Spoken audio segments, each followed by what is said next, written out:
He is jealous for me. Ever notice how we use the word love to describe so many things? I love ice cream. I love my four boys. I love the Grand Canyon. I love Whataburger. I love my bride. I love Jesus. That word is the right word to describe how I feel about those things. But there's just so much more to it. And especially when I think about the last one, I love Jesus. And when you flip that backwards, Jesus loves me. Trying to understand that is a little bit mind-boggling. But as I was reading through the Word, I ran into Jesus telling the story of the prodigal son. But Jesus told these stories to make a point. It was one of those things where you hear that story and you're able to think about it over and over and over and even tell that story again.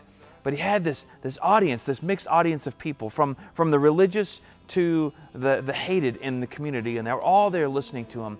And he was talking about the lost and the found. And it's not till he gets to when he talks about the lost and found in regards to a person that it really, really hits for me.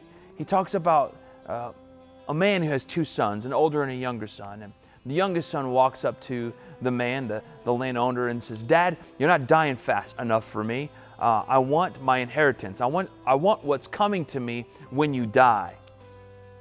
That's a pretty powerful statement. Obviously, he can care less about his father. But the crazy thing is his dad goes and consolidates his assets enough to be able to give his youngest son what should be coming to him. Jesus continues the story and he says that younger son, he went off to a far land and then he just squandered it all. He blew every bit of that money. And then after he blew all that money, a famine came and he finally finds work feeding some guy's pigs.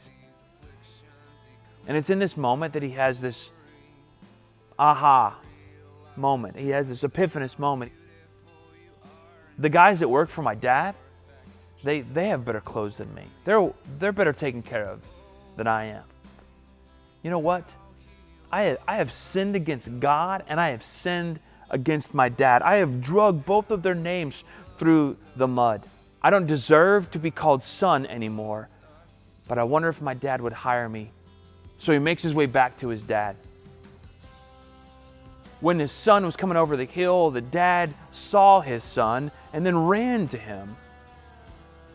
Jesus says that the two meet, and when the two meet, the son says, "I have sinned. Dad, I've sinned against God, and I have sinned against you." And before he can say anything else, before he can go into, "Will you hire me as a servant because I don't deserve to be your son," the dad says, "My son is home," and he gives him a big old hug, and he yells to the people that work for him, bring him good clothes, and let's get the best feast we can possibly have to celebrate the return of my son. What that son failed to understand was nothing could change his identity with his dad. He would always be the son that he loved. So I think about how Jesus loves me. When I think about that love, I don't have time to maintain the regrets that I have for the poor decisions that I've made. When I think about the way he loves us.